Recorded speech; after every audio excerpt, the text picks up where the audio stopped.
Dengan nama Allah yang Maha Pemurah lagi Maha Penyayang. Sekapur sirih. Kebenaran. Apa arti kebenaran itu?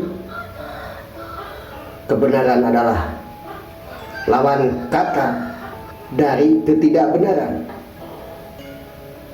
Dan kebenaran sendiri adalah turunan lahir dari ketidakbenaran. Alhasil, kebenaran dan ketidakbenaran itu tidak bisa dipisahkan, karena kedua-duanya pasti ada manfaatnya. Coba Anda renungkan.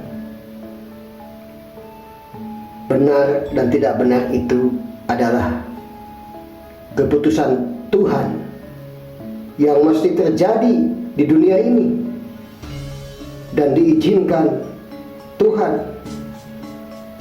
Seperti halnya iblis yang diizinkan untuk menggoda anak cucu Adam alaihissalam.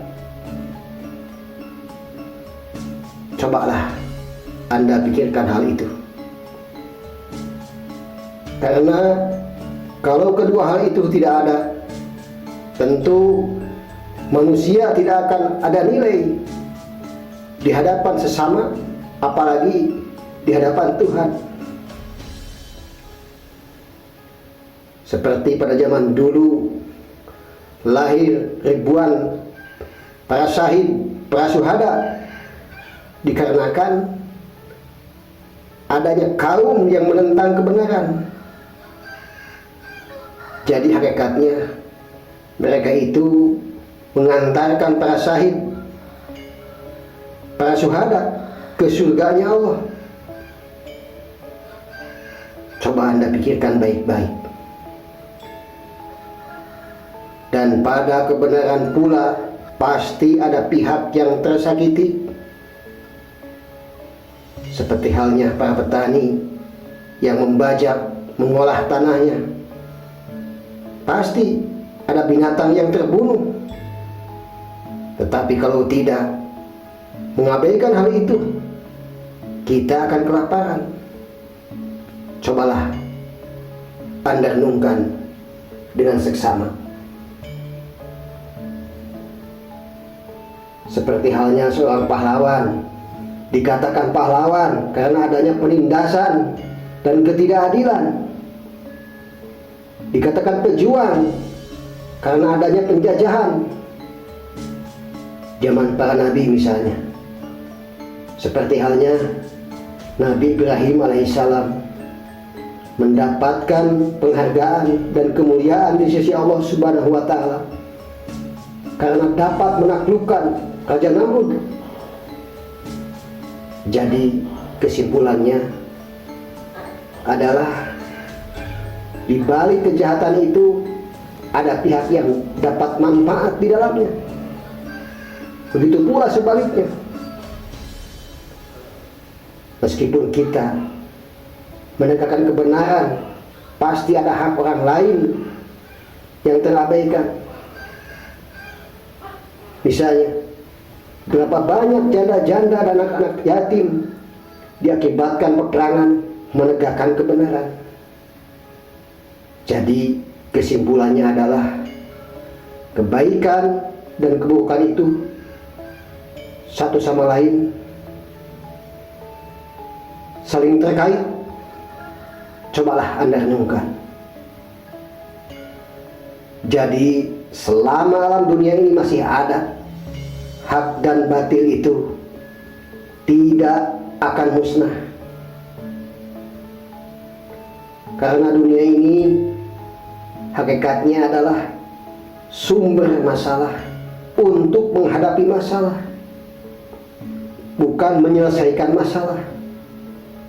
Makanya kita jangan takut sama masalah, karena segala sesuatu yang telah jadi takdir kita di dunia ini pasti akan datang Makanya ada akhirat untuk menyelesaikan masalah dan memutuskan masalah. Karena di dunia ini tidak ada keadilan yang sempurna. Sering-seringlah mengingat akan hal ini. Ketika seorang bijak dan pandai mengamati dunia, maka akan tersingkap baginya dalam rupa seorang musuh berpakaian teman.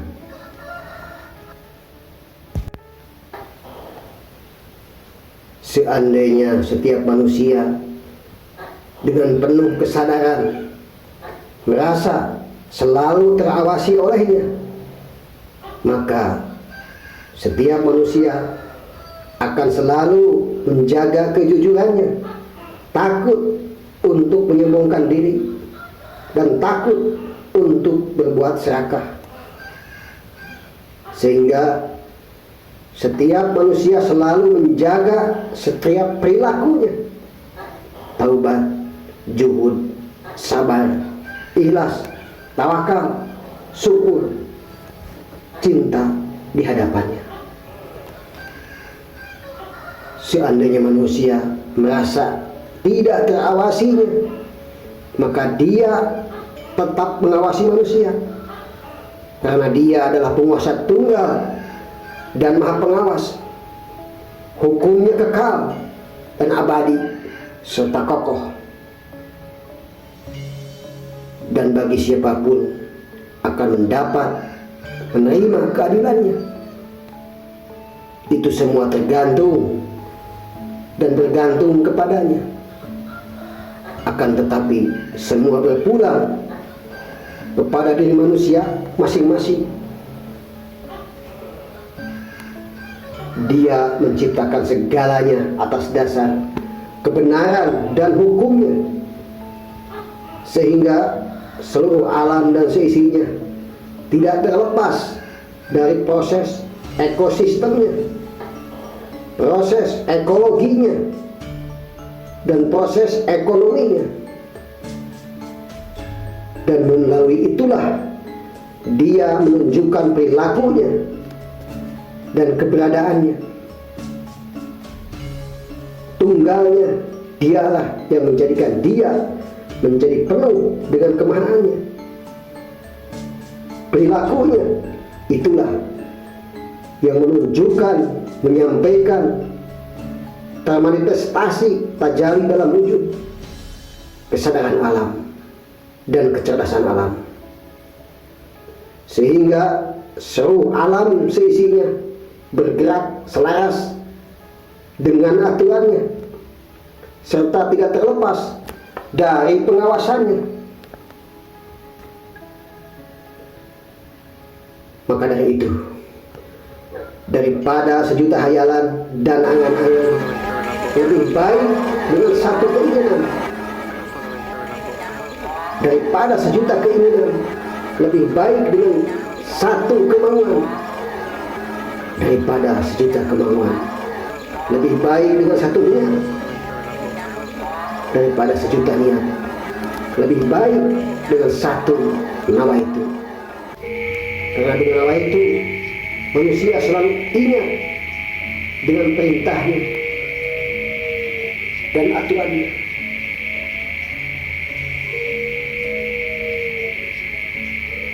Hanya ada satu perintah Allah kepada manusia, yaitu agar manusia hanya beribadah kepadanya. Ibadah kepadanya tanpa menyembah kepadanya belum bisa dikatakan ibadah kepadanya. Menyembah kepadanya tanpa mengabdi kepadanya belum bisa dikatakan menyembah kepadanya. Manusia belum bisa dikatakan mengabdi kepada Tuhan jika belum bisa mengabdi kepada sesama manusia, serta menghargai seluruh ciptaannya. Satu untuk semua, semua untuk satu.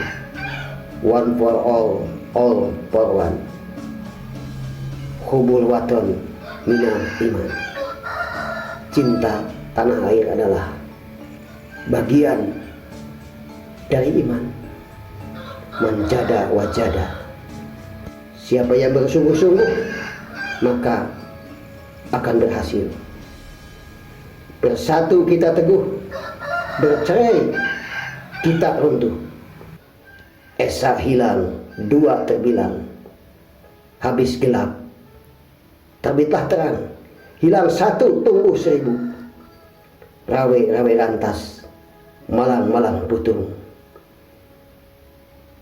Nusantara baru, Indonesia maju, Bhinneka Tunggal Ika.